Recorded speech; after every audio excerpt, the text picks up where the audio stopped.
오늘 하나님께서 저에게 주시는 하나님의 말씀은 요한계시록 9장 1절부터 11절까지의 말씀입니다.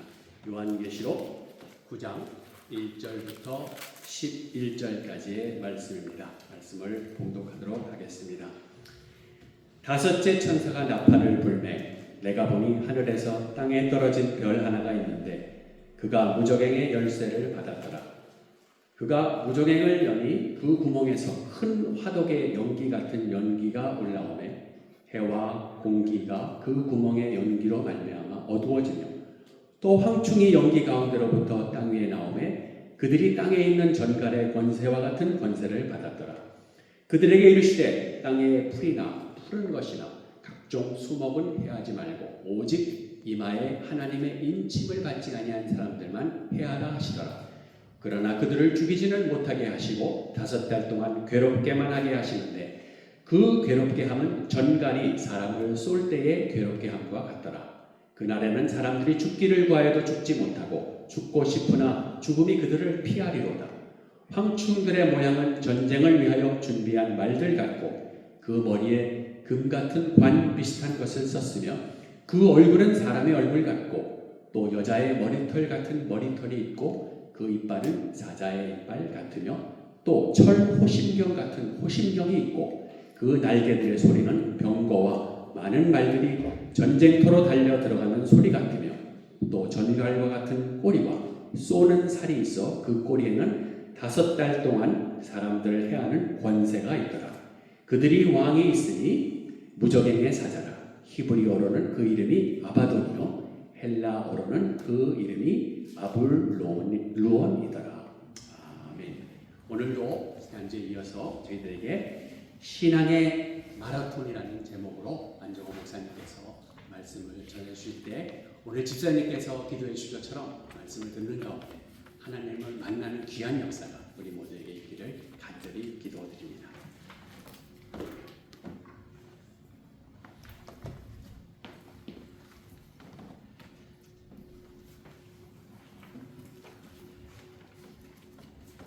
여러분 모두가 그 7년 대환란이다 이런 말을 아마 한 번쯤은 들어보셨을 것입니다. 그러니까 예수님께서 오시기 직전에 이 땅에 엄청난 그런 환란이 있을 것을 말하는 것인데 거기서 7이라는 수는 상징적인 수로 7년을 가리키는 것이 아니라 상징적인 의미의 7입니다.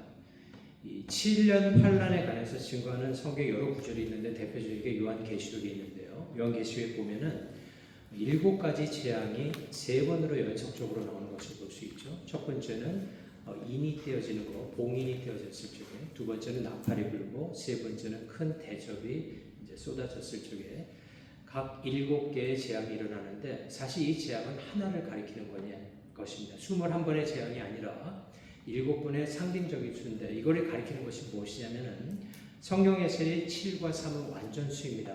다시 말해서 하나님께서 인간의 죄로 말미암아 이 땅에 내려진 여러 가지 참혹한 일들이 많았는데 거기에 대한 마지막 심판을 하는 모습이 7개에서 3번이기 때문에 완전을 한다는 것입니다. 다시 말씀드리면은 하나님의 심판은 완전한 심판을 마지막 때에 내리시고 이제 예수님께서 오셔서 역사가 끝나고 우리가 천국으로 가는 그런 역사가 있다라는 것이 성경을 가리키고 있습니다. 미국이나 한국 마찬가지인데요. 재판은 3심제가 기본입니다. 그러니까 미국을 연방법원으로 보면은 지방법원이 있고 연방지방법원, 또 연방항소법원이 있고 대법원이 있어요. 수프림코트가 있죠. 그래서 3심제를 해서 지방법원에서 만족하지 못하면 그다음 항소에서 항소법원 이렇게 올라가는데 그런 법 체계를 사람들이 만든 것은 한 번의 재판이 완전하지 않다는 그런 생각 때문에 그렇습니다. 사실 대법원까지 갔더라도 그 판결이 완전하다 이렇게 얘기할 수는 없는 경우들이 있죠. 다시 말한다면 인간이 하는 재판은 완전하지 못하지만은 하나님께서 하시는 재판은 완전하다는 것입니다.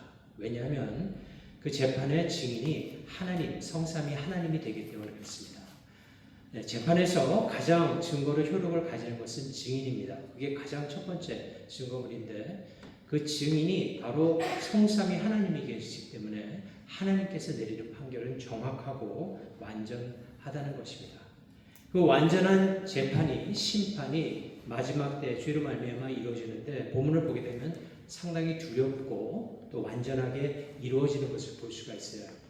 이런 부분을 보면서 크리스천인 우리들은 이런 하나님의 심판이 지금 내려지고 있는 건지 아니면 내려질 건지 그때가 언제일지는 정확히 알 수는 없지만은 하나님께서 이런 심판, 이런 재판, 예언적인 말씀이 될 수도 있고 지금 일어날 수도 있는 이 요한계시록의 말씀을 보면서 우리 크리스천들이 어떤 마음의 자세를 가지고 하나님께서 우리에게 정말 주고자 하는 그런 메시지는 무엇인가를 알아야 됩니다. 그 첫 번째는 무엇이냐면 하나님께서는 이를 통하여서 지옥의 참혹함을 세상에게 알리고자 하는 것입니다. 그리고 두 번째는 그로 인해서 하나님께로 돌아오는 회개의 은혜를 베푸시는 것입니다.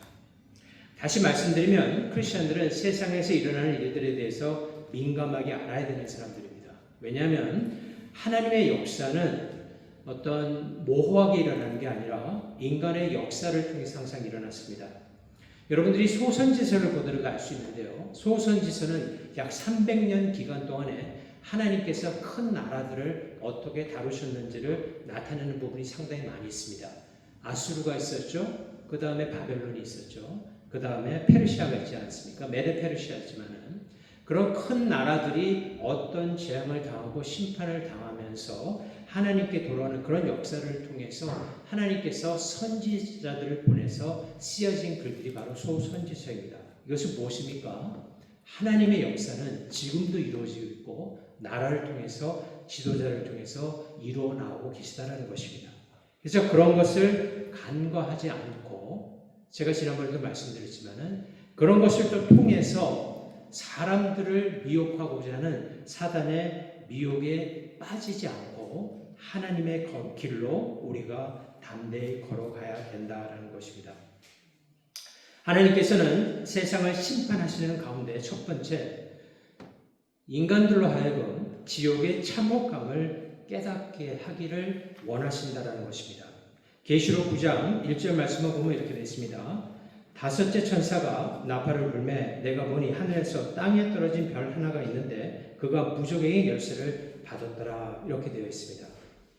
이 다섯째 천사가 나팔을 불고 땅에 이미 떨어진 별 하나가 부족의 역사를 받았다라는 구절을 봤을 적에 이 별이 무엇인가 한번 생각을 해봐야 됩니다. 이 별은 분명 생각을 할 수 있는 intelligent being입니다. 왜냐하면 열쇠를 주었을 적에 누군가가 하나님께서 주신 것이죠. 사실은 권세 있는 자가 주었을 적에 그는 열쇠를 받아서 무엇을 해야 될지 아는 존재이기 때문에 그냥 어떤 별과 같이 막연한 현상이나 찬란한 빛을 상징하는 것이 아니라 상당한 intelligence, 이 생각할 수 있는 그런 존재이죠. 그 존재는 다름 아닌 사탄입니다. 예수님께서도 하늘에서 별이 떨어지는 것을 보았다 하시면서 사탄이 하늘에서 떨어진 것을 말씀하셨는데요. 누가복음 10장 18절에 보면 이렇게 되어 있어요. 예수께서 이르시되 사탄이 하늘로부터 번개같이 떨어지는 것을 내가 보았노라. 그리고 9장 11절 제일 뒷부분에 가게 되면 무적에게 사절하고도 히브리어는 그 이름을 아블루온, 그리고 아블루온의 뜻은 원어적으로 보면 파괴자라는 뜻입니다. 여러분 사단은 목적이 딱 한 가지입니다. 그것은 무엇입니까? 하나님의 아름다운 창조물을 파괴하는 것입니다. 사람의 인생을 파괴하는 것입니다. 그 목적 딱 하나예요. 무조건 파괴하는 것입니다. 그가 무적의 열쇠를 가졌다라는 것은 무적행으로부터 타락한 악한 천사들을 열어서 이끌어내어서 사람들의 인생을 파괴하려고 하는 것입니다. 근데 여러분들이 항상 주목해야 될 것은 그는 열쇠를 가진 자가 아니라 받은 자입니다. 이건 뭐냐면 하나님께서 허락하시는 만큼 악을 행할 수 있다는 것입니다. 4절을 보면은 그들이 해야 할 수 있는 것은 하나님의 인침을 받지 아니한 자들, 즉 크리스천이 아닌 난 크리스천들을 해야 한다라는 것입니다. 지난 시간에도 우리가 보았지만은 무적에게 갇혀있던 사탄이 마지막 되면 잠깐 풀릴 때가 있습니다. 그리고 그는 그가 하고자 했던 마지막의 일을 하려고 합니다. 그것은 무엇입니까? 전하고도 비교도 안 되는 엄청난 미혹, 세상에 엄청난 거짓말을 풀어냄으로 말미암아 사람들로 하여금 구원받지 못하도록 하는 것입니다. 사단은 할 수만 있다면 혼자서 온 세상을 어지럽고 참혹하고 요동하게 하고 싶지만은 그는 한 곳에 한 번만 존재할 수 있는 존재이기 때문에 열쇠를 갇혀있던 악한 영들을 풀어내고 그 영들이 돌아다니면서 사단의 일을 돕게 된다라는 것입니다. 그런 사단의 그리고 악한 졸개들의 모습을 오늘 본문 9장 3절에서는 황충으로 묘사하는 것을 볼 수 있어요. 3절 말씀 다시 한번 보면 이렇게 되어 있죠. 9장 3절 말씀. 또 황충이 연기 가운데로부터 땅 위에 나오매 그들이 땅에 있는 전갈의 권세와 같은 권세를 받았더라. 이렇게 되어 있습니다. 이 아라비아 사람들은 메뚜기 떼들을 표현하면서 이런 표현을 쓴다고 합니다. 낙타의 허벅지를 가졌고 타조의 다리를 가졌으며 독수리의 날개와 사자의 가슴 그리고 독사의 꼬리를 가지고 있다. 이것은 무엇이냐면 한번 메뚜기 떼가 나타나서 농작물을 파괴하기 시작하면은 그야말로 삽시간에 먹어치운다는 것입니다. 아주 무서운 그런 벌레라는 것이죠. 황충으로 메뚜기 떼들로 그렇게 표현한대요. 7절에서 10절을 보게 되면은 그 사람들을 괴롭힐 악한 영들의 모습이 바로 그렇다라는 것입니다. 본문의 7절에서 10절 말씀을 다시 한번 보면 이렇게 되어 있어요. 요한계시록 9장 7절에서 10절 말씀이 이렇게 되어 있습니다. 황충들의 모양은 전쟁을 위하여 준비한 말들 같고 그 머리에 금 같은 관 비슷한 것을 썼으며 그 얼굴은 사람의 얼굴 같고 또 여자의 머리털 같은 머리털이 있고 그 이빨은 사제 이빨 같으며 또 철 호신경 같은 호신경이 있고 그 날개들의 소리는 병거와 많은 말들이 전쟁터로 달려 들어가는 소리 같으며 또 정갈과 같은 꼬리와 쏘는 살이 있어 그 꼬리에는 5달 동안 사람들을 해하는 권세가 있더라. 사람과 같이 얼굴이 생겼다고 하니까 이 존재들은 우리와 같이 생각을 할 수 있는 존재들입니다. 또한 여자들의 머리털과 같은 머리털이 있다고 했으니까 겉으로 보기에는 상당히 매력적이고 아름다운 존재일 수도 있다는 것이죠. 하지만 그 안에는 사자 이빨이 있고 그 이빨로 많은 사람을 해할 수 있고 꼬리에는 정갈과 같은 쏘는 살이 있어서 10절에 많은 사람을 해할 거라고 그렇게 가리키고 있습니다. 그런데 본문에 보면은 5절에서 5달 동안 사람을 괴롭게 할 것이다 이렇게 되어 있습니다. 사실 아라비아 그런 농작물이 있는 곳에서 메뚜기 떼가 나타나면은 단 며칠 만에 그 농작물을 완전히 파괴합니다. 그런데 5달 동안 괴롭힌다는 것을 보면은 그 심판의 정도, 사람들을 해하는 그 정도가 정말 참혹할 것을 미리 성경에서 가르쳐 주고 있는 것입니다. 이것은 무엇입니까? 하나님께서 죄로 말미암아 이 세상을 심판하는 그 심각한 정도를 우리에게 보여주는 것입니다. 동시에 그 심각함이 얼마나 지옥이 참혹한 것인 것을 우리에게 미리 크리스천들에게 미리 가르쳐 준다는 것입니다. 그래서 계시록 9장 5절에서 6절 말씀을 보면 그 지옥의 비참함을 증거해 주고 있는데요. 그것은 무엇입니까? 계시록 9장 5절에서 6절. 그러나 그들은 죽이지는 못하게 하시고 5달 동안 괴롭게만 하게 하시는데 그 괴롭게 함은 전갈이 사람을 쏠 때 괴롭게 함과 같더라. 지옥의 모습을 잠깐 보여주는 것이죠. 지옥에는 영원한 육신적이고 정신적인 고통이 있다는 것입니다. 그 지옥의 약함은 사단과 악한 영들이 이 세상에 가져와서 자신들이 영원히 거할 그곳에서 당할 그 고통을 모든 사람들에게 주기 위해서 가진 방법을 통해서 사람들을 괴롭히게 된다는 것입니다. 물론 세상의 모든 악한 일들이 사단과 그의 악한 졸개들에 대해서 일어난다라고만 할 수는 없습니다. 어떤 경우에는 악한 이들이 스스로 행하는 악도 있습니다. 하지만 그 모든 악함의 궁극적인 뒤에는 사탄이 있다는 것입니다. 바로 여기가 영적인 전투, 싸움을 벌이는 곳이라는 것을 성경은 가르쳐주고 있어요. 그래서 10절에 보면은 전쟁터로 달려들어가는 소리와 같다라고 되어 있는 것입니다. 세상에 사는 대부분의 사람들은 지옥이 얼마나 고통스러운지를 모르고 살아가는 경우가 많습니다. 아예 지옥이 없다라고 그렇게 주장하는 사람들도 많습니다. 하지만 우리 하나님은 자비로우셔서 그 지옥의 참혹함을 잠시 보여주시고 그곳에 사람들이 들어가지 않도록 회개의 은혜를 베풀기 위해서 성도들에게 그와 같은 시간을 허락한다라는 것입니다. 예수님께서도 이 지옥에 관한 교훈을 주시기 위해서 거지 나사로와 부자의 증거를 하는 것입니다. 이것은 비유가 아니라 역사적으로 있었던 인물, 어떤 부자와 거지 나사로의 역사적인 사실을 꺼내서 예수님께서 그런 말씀을 해주셨습니다. 이 부분은 우리 다 같이 좀 봤으면 좋겠는데요. 다 같이 누가복음 16장 31절까지 한번 보도록 하겠습니다. 누가복음 16장 19절에서 31절까지 보도록 합니다. 누가복음 16장 19절에서 31절까지 보겠습니다.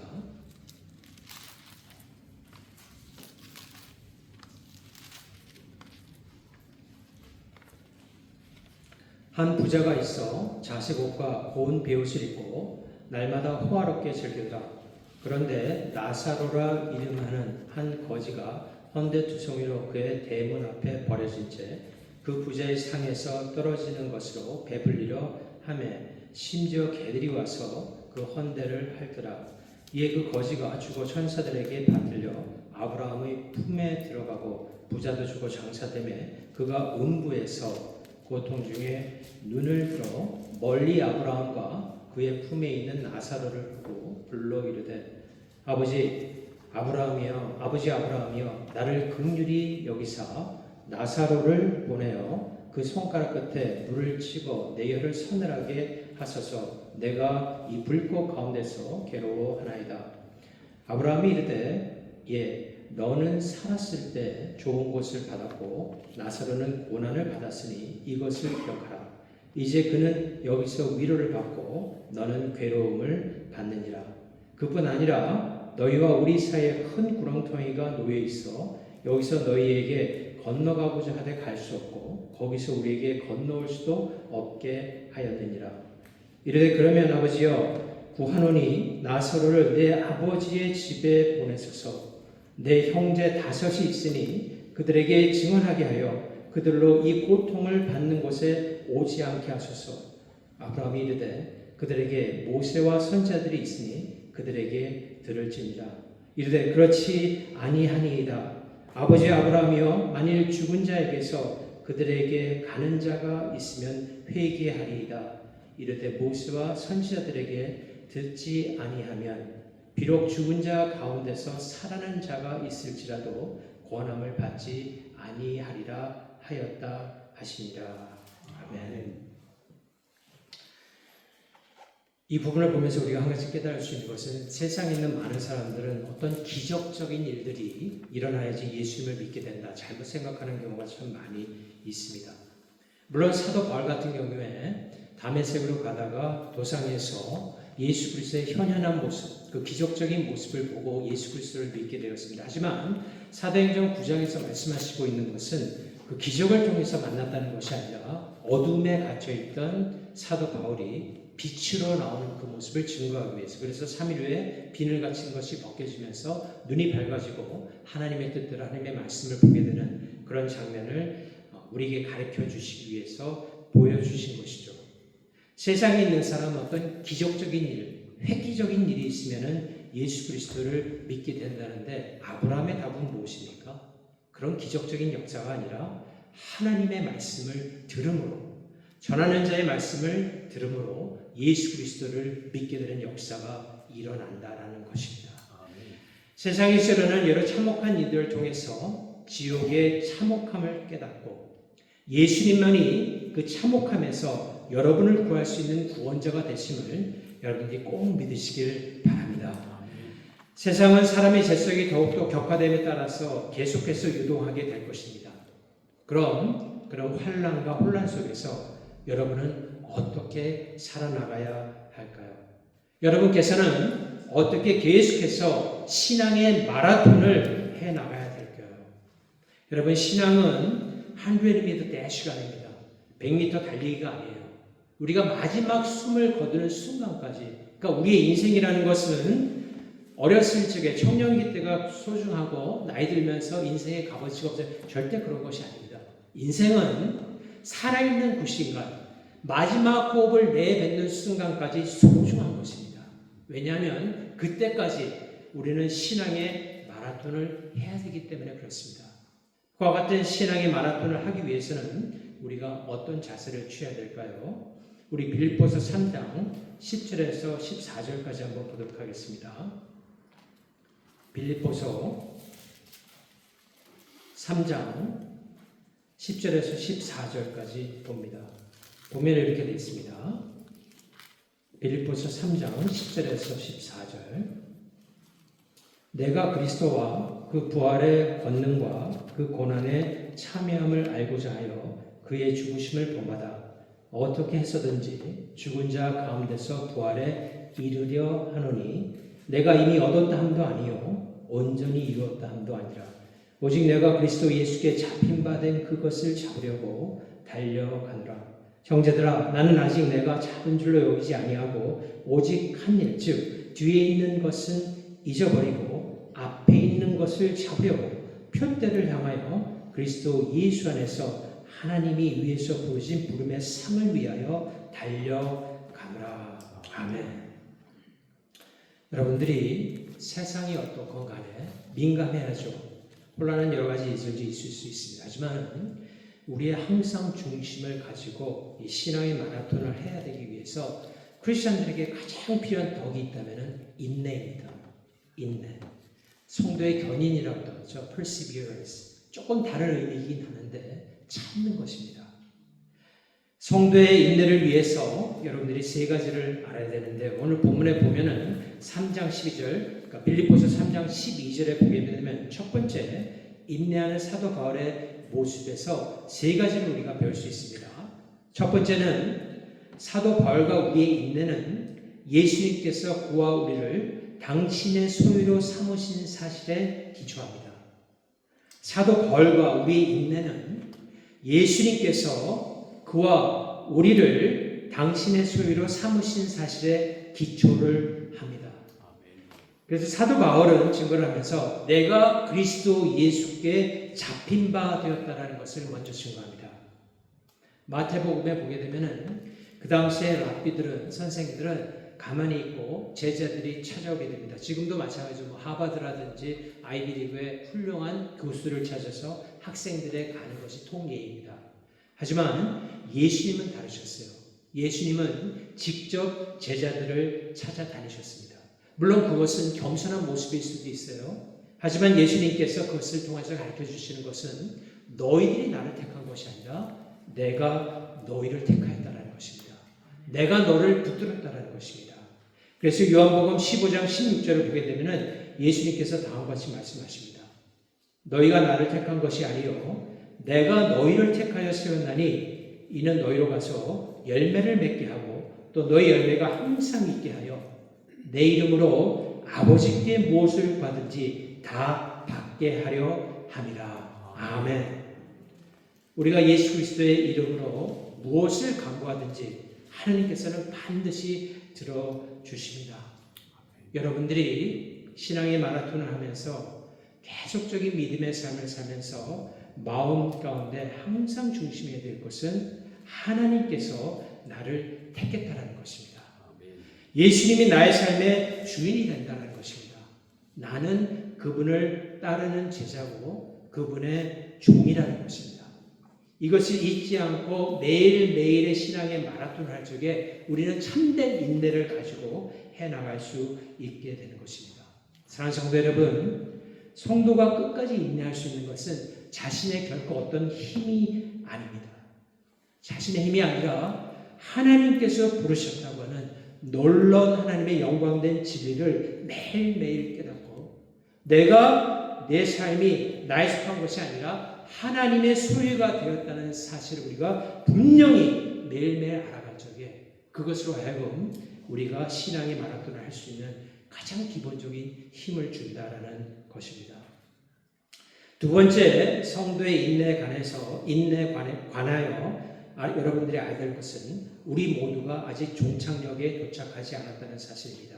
두 번째로 성도의 인내라고 할 적에 여러분들이 알아야 될 것은 우리가 아직 종착역에 도착하지 않았다는 것입니다. 그래서 사도 바울은 빌립보서에서 뭐라고 중합니까? 내가 이미 얻었다 함도 아니요 온전히 이루었다 함도 아니라. 사랑하는 성도 여러분, 성도의 인내의 삶에 있어서 질적으로나 시간적으로 이 세상에 종착역은 없다라는 것입니다. 물론 여러분들이 순간순간 살아가면서 신앙의 성장을, 그 성숙을 느낄 때가 있습니다. 하나님 감사합니다. 과거에는 어려웠던 일들이었는데 이제는 제가 이거를 좀 감수할 수 있는 능력이 생겼네요. 감사합니다, 하나님. 우리의 삶 가운데 신앙의 성숙을 느낄 때가 있어요. 경험할 때가 있습니다. 하지만 여러분 잘 아시겠지만 그러다 며칠 지나서 다시 신앙의 잘못된 구렁텅이로 들어가는 듯한 그런 것을 경험할 때가 있다라는 것입니다.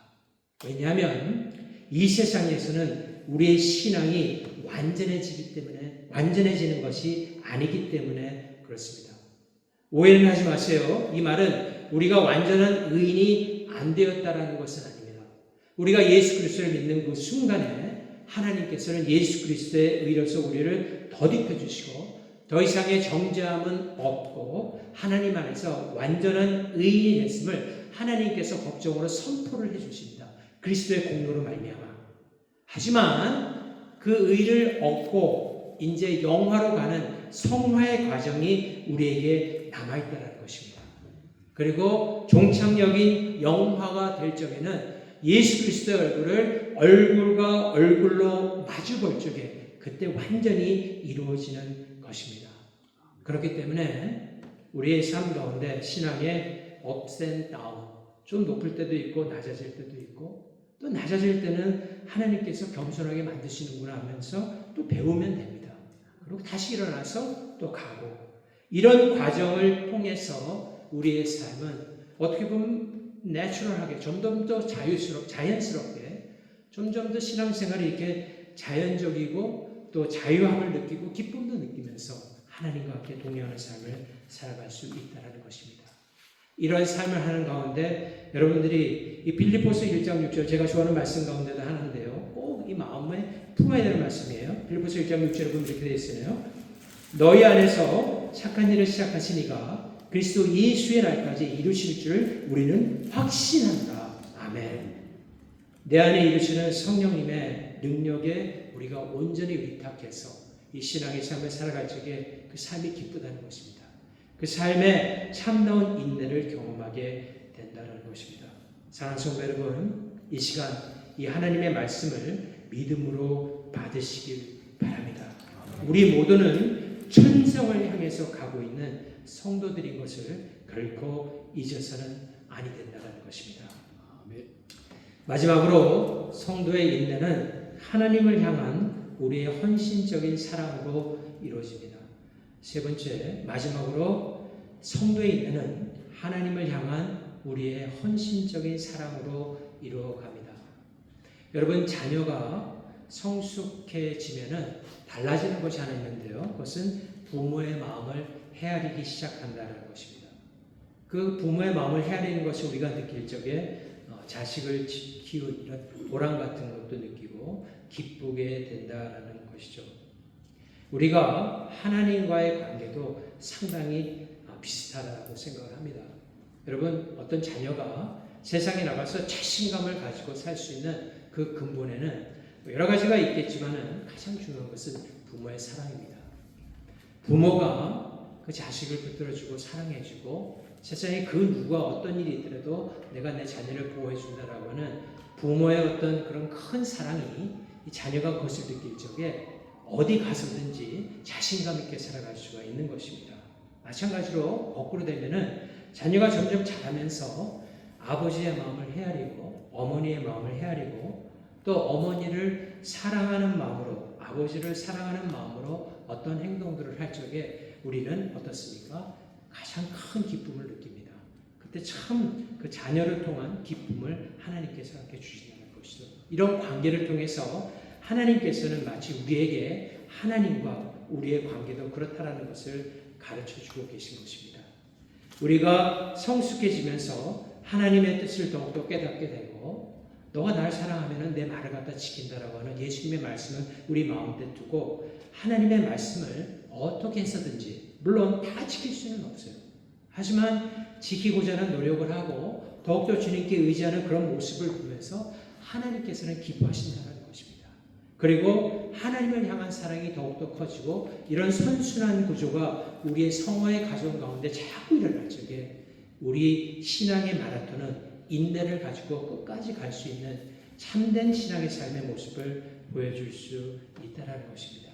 사도 바울도 그래서 모든 말씀을 증거한 다음에 내가 표대를 향하여 그 상을 바라보면서 인내의 경주를 달려간다라고 했습니다. 표대는 뭐 여러 가지가 있을 수가 있어요. 그 상이라는 것은 예수 그리스도 자체가 상됨이 될 수도 있고 또 우리가 전했던 여러 가지 하나님의 증거하는 일들을 통해서 하나님께서 주실 또 상이 될 수도 있죠. 어찌 되었던 그 가장 근본적인 것은 하나님의 사랑입니다. 하나님의 사랑을 우리가 매일매일 삶 가운데서 느끼고 작은 가운데 하나님께서 날 너무너무 사랑하시는구나. 그런 마음 느끼지 않더라도 성경을 보게 되면은 성경에 나와 있는 하나님의 놀라운 뜻을 우리가 사랑을 좀 깨닫고 거기에 부합해서 우리의 삶이 더욱더 맞춰질 적에 그를 통하여 우리 신앙의 마라톤을 계속해서 해나갈 수 있다는 것입니다. 말씀의 결론을 맺겠습니다. 하나님께서는 여러분들을 사랑하셔서 여러분들을 영원히 옆에 두기를 원하셨습니다. 사랑이 그런 거잖아요. 사랑이라는 것은 사랑하는 사람과 영원히 같이 있는 것입니다. 하나님께서 여러분들을 사랑하셔서 영원히 지옥으로밖에 갈 수밖에 없었고 그 인생에는 아무 목적도 목표도 그리고 참혹한 현실만이 할 수밖에 없었던 그런 상태를 하나님께서 불쌍히 봐주시고 독생자 예수 그리스도를 이 땅에 보내신 거예요. 그를 통하여 여러분들 그리고 하나님의 성도들 하나님의 백성들을 천국으로 이끌기 위해서 우리의 죄를 담당하기 위해서 예수님께서 십자가에 못 박혀 돌아가시지 않습니까? 하지만 예수님께서 3일 만에 부활하셨어요. 그래서 십자가를 통해서 우리에게 새 희망을 주신 것입니다. 우리가 아무리 참혹한 현실이 다가온다 할지라도 십자가를 보면 거기서 참된 기쁨을 갖게 된다는 것입니다. 영생의 기쁨을 가질 수 있죠.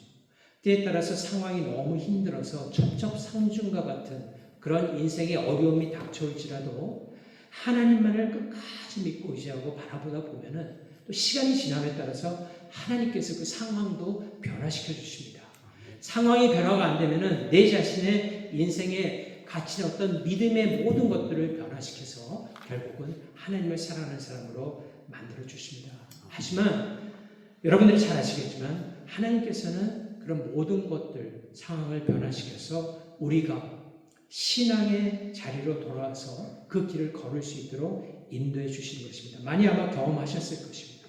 그렇게 좋으신 하나님이신 것이죠. 예수님의 부활을 통해서 하나님께서는 하나님의 권능을 나타내셨습니다. 죽음의 권세를 부수어뜨린 것입니다. 그리고 그리스도 있는 자들에게 더 이상 정죄함이 없는 사망에서 생명으로 옮겨진 부활의 권능, 영원히 살 수 있는 하나님을 예배하며 영원히 살 수 있는 엄청난 복을 우리에게 허락해 주시는 것입니다. 아멘. 사랑하는 성도 여러분, 이와 같이 행하신 놀라운 하나님의 그 뜻을 주변에 또 전하시고 하나님께서 주시는 그 권능에 힘입어서 예수 그리스도의 사랑을 행동으로 또 말로 전하는 여러분 다 되시기를 주님의 이름으로 축원합니다. 아멘. 기도하시겠습니다. 하나님 감사합니다. 우리의 연약함과 부족함에도 우리를 참으로 사랑하여 주시고 독생자 예수 그리스도로 말미암아 하나님의 자녀로 삼아 주신 것에 참으로 감사를 드립니다.